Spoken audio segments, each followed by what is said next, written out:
नमस्कार, आप देख रहे हैं न्यूज इंडिया। मैं हूं आपके साथ पूजा मोहन पांडे।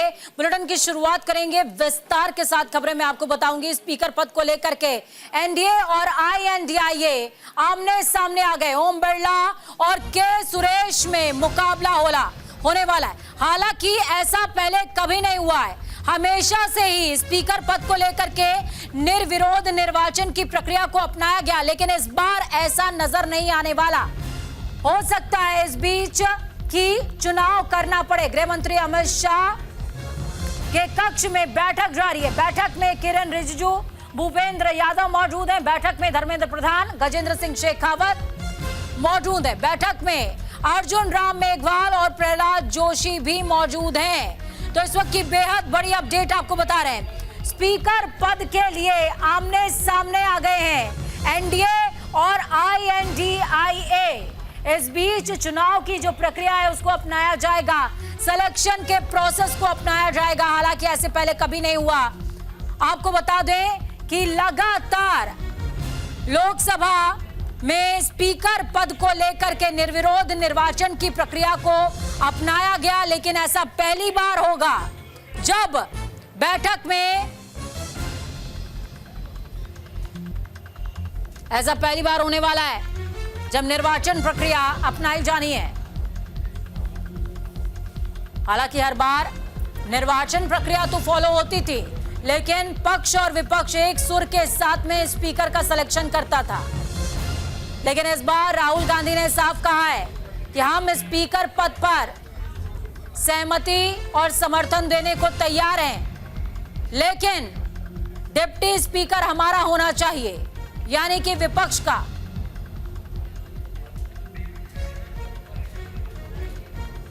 चलिए इस खबर पर ज्यादा जानकारी के लिए ग्राउंड का रुख करते हैं। पीयूष शुक्ला ग्राउंड जीरो से जुड़े हुए हमारे साथ में।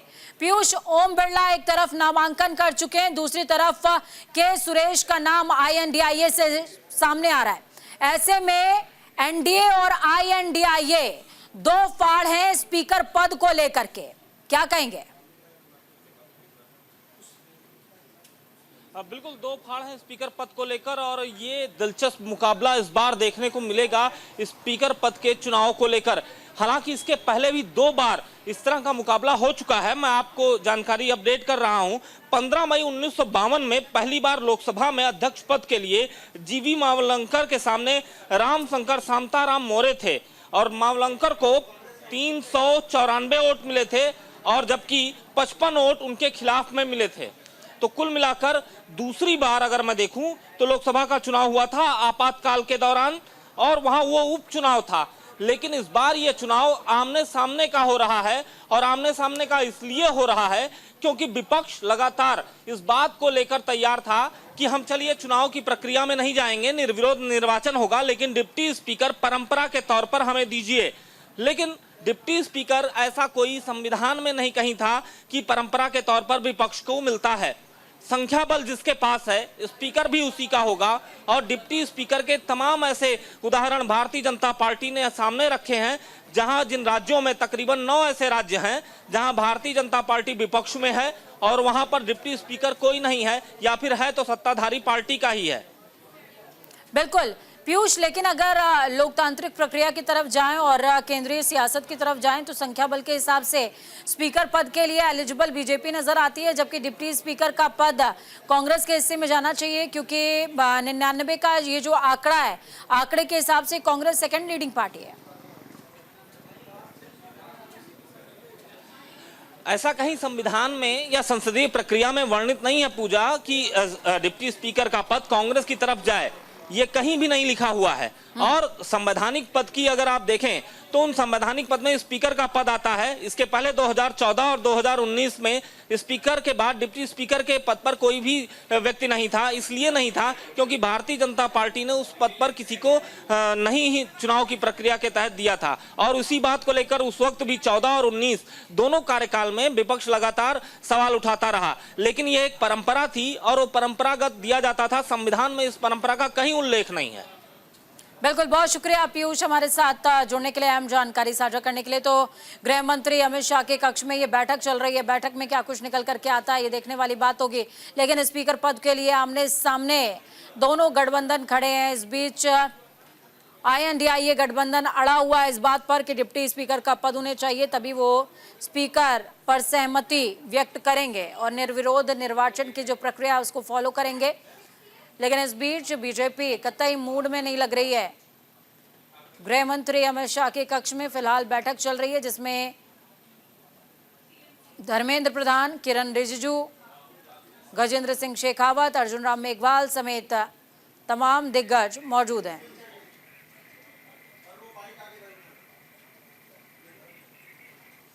तो इस बीच एक दिलचस्प खबर सामने आई। स्पीकर पद को लेकर के टीएमसी ने कांग्रेस से किनारा कर लिया। जी हां, कांग्रेस का अपना स्टैंड है, लेकिन टीएमसी ने कहा कि आपका स्टैंड कुछ भी हो, बंगाल से किनारा किया था, अब स्पीकर पद को लेकर कांग्रेस से किनारा टीएमसी ने एक बार फिर से किया है।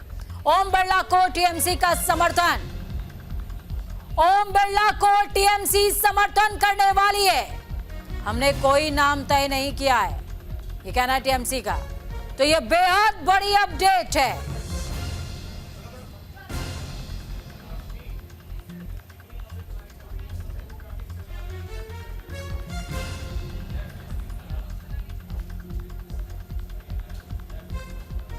तो स्पीकर पद को लेकर ओम बिरला के नाम को समर्थन करेंगी टीएमसी।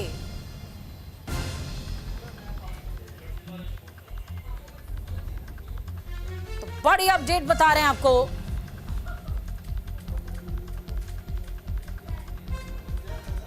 अब ऐसे में सवाल यह है कि स्पीकर का चुनाव किसका चलेगा दांव,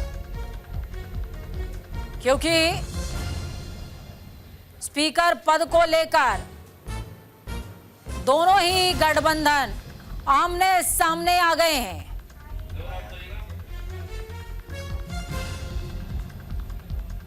तो इस बीच आपको बड़ी अपडेट बता रहे हैं स्पीकर को लेकर टीएमसी का कांग्रेस से किनारा है।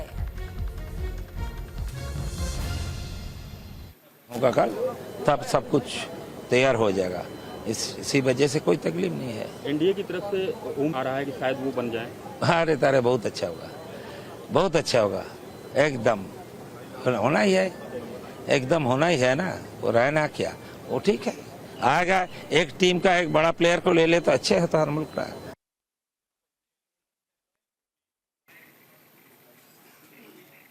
तो वहीं दूसरी तरफ स्पीकर पद को लेकर के सहमति बनती नजर नहीं आ रही है। मामले पर रक्षा मंत्री राजनाथ सिंह का बयान सामने आया है। मल्लिकार्जुन खड़गे वरिष्ठ नेता हैं, ये कह रहे राजनाथ सिंह। खड़गे से 3 बार फोन पर बातचीत हुई है।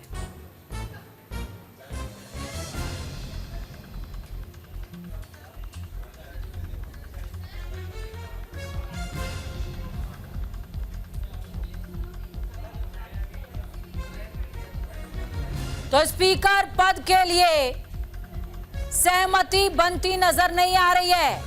मामले पर रक्षा मंत्री राजनाथ सिंह ने बयान दिया। उन्होंने कहा कि खड़गे बड़े नेता हैं, वरिष्ठ नेता हैं और उनसे 3 बार बातचीत भी करी है।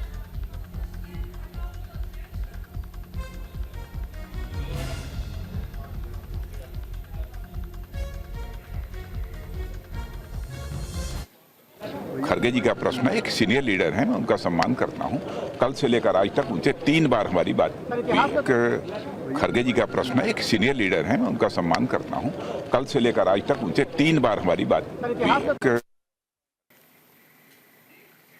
तो वहीं दूसरी तरफ स्पीकर पद को लेकर पीयूष गोयल का बड़ा बयान सामने आया है। स्पीकर किसी पार्टी का नहीं होता है, स्पीकर पूरे सदन का होता है, यह पीयूष गोयल कहते नजर आए।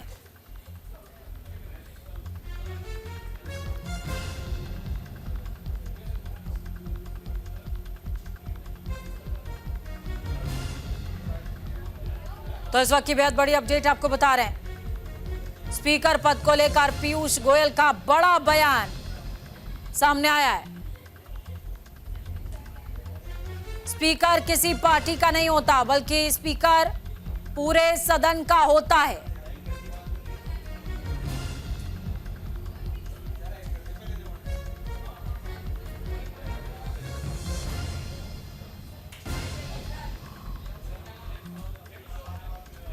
लोकसभा का उपाध्यक्ष कौन होगा वो पहले तय करें, फिर अध्यक्ष के लिए समर्थन मिलेगा।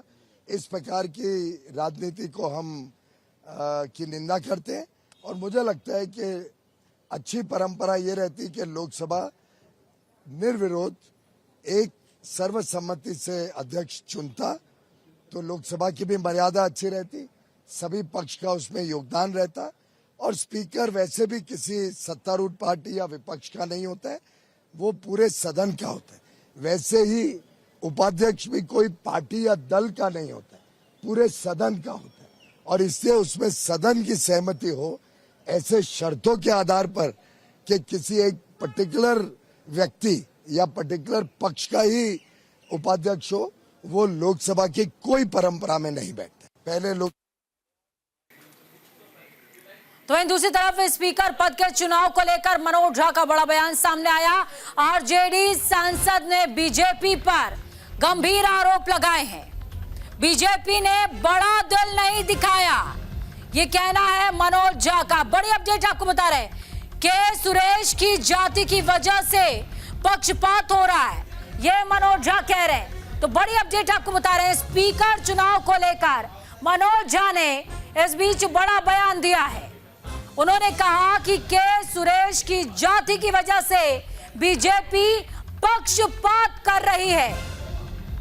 तो आपको बता दें ये दो चेहरे आप देख पाएंगे स्क्रीन में, एक तरफ ओम बिरला को और दूसरी तरफ के सुरेश। इन्हीं के सुरेश का जिक्र जो कि आईएनडीआईए गठबंधन की तरफ से पर्चा दाखिल कर चुके हैं, उनको लेकर के कह रहे मनोज झा आरजेडी सांसद ने बीजेपी पर गंभीर आरोप लगाए और कहा है कि बीजेपी ने के सुरेश के नाम को लेकर बड़ा दिल नहीं दिखाया और यह पक्षपात सिर्फ और सिर्फ के सुरेश की जाति की वजह से किया गया है।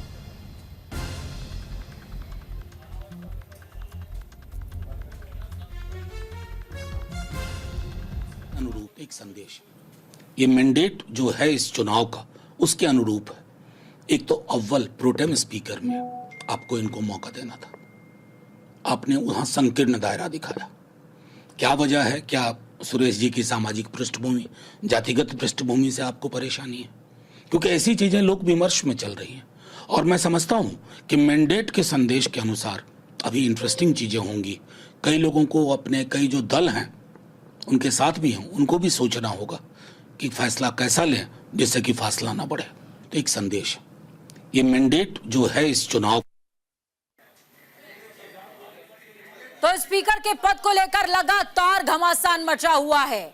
72 साल में तीसरी बार स्पीकर को लेकर चुनाव हो रहा है। आमतौर पर स्पीकर को लेकर आपसी सहमति बनती है, निर्विरोध निर्वाचन होता है, जबकि 1952 और 1976 जो कि आपातकाल का समय था, इस समय भी स्पीकर का चुनाव हुआ था।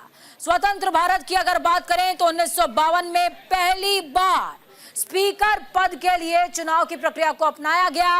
1952 में जीवी मालवड़कर, शंकर शांताराम, इन दोनों के बीच में महामुकाबला हुआ था। आपातकाल के दौरान 1976 में स्पीकर का चुनाव हुआ था। 1976 में बालीग्राम भगत और जगन्नाथ राव के बीच में मुकाबला हुआ था और अब तीसरी बार महामुकाबला देखने को मिलने वाला है। स्पीकर पद को लेकर एक तरफ है ओम बिरला, दूसरी तरफ है के सुरेश। लगातार एनडीए वर्सेस आईएनडीआईए भिड़ंत देखने को मिल रही है। दोनों में से कोई मानने को तैयार नहीं। कांग्रेस कह रही है, कांग्रेस का कहना है कि अगर स्पीकर का पद आप अपने पास रखते हैं तो हम साथ दे सकते हैं, लेकिन डिप्टी स्पीकर का पद हमें देना होगा। तो 72 सालों में तीसरी बार स्पीकर पद को लेकर के घमासान मचा हुआ है। देखिए ग्राफिक्स के जरिए आपको बता रहे हैं, यह वो जगह, देश की सबसे बड़ी पंचायत, जहां पर यह माना जाता है कि स्पीकर का पद जो होता है वो एक ऐसा पद है जो सदन की गरिमा को बयां करता है, जिसमें पक्ष हो या विपक्ष आम सहमति बनाते हैं और अध्यक्ष पद का, स्पीकर पद का निर्वाचन करते हैं, निर्विरोध निर्वाचन करते हैं। एक चेहरा जिस पर दोनों ही पक्षों को, फिर चाहे वो पक्ष हो या विपक्ष, दोनों को भरोसा होता है कि यह चेहरा हमारी सुनेगा। लेकिन फिलहाल पक्ष और विपक्ष की अगर बात करें तो दोनों के बीच में इस तरीके की सहमति बनती नजर नहीं आ रही है। अब संख्या बल के हिसाब से समझ लीजिए कि एनडीए और आईएनडीआईए, इन दोनों के बीच का कैलकुलेशन क्या कहता है। एनडीए जिसके पास 293 का संख्या बल है, जिसमें 240 एक मुश्त बीजेपी के पास, टीडीपी की अगर बात करें तो 16, जेडीयू 12, एलजेपीआर 5, तो वही आईएनडीआईए में 99 कांग्रेस के पास है, सपा के पास 37, टीएमसी के 29। अब इसको एनडीए में जोड़ लीजिए, क्योंकि एनडीए को समर्थन देने का ऐलान टीएमसी ने कर दिया है। तो वहीं डीएमके के 22।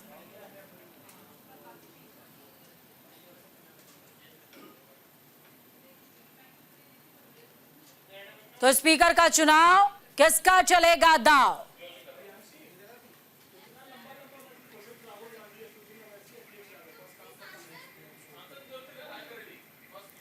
तो इस बुलेटिन में खबरों का सफर यहीं तक। बुलेटिन के उस पार ताजा अपडेट्स के लिए देखते रहिए न्यूज़ इंडिया, क्योंकि हम हैं राष्ट्र की आवाज।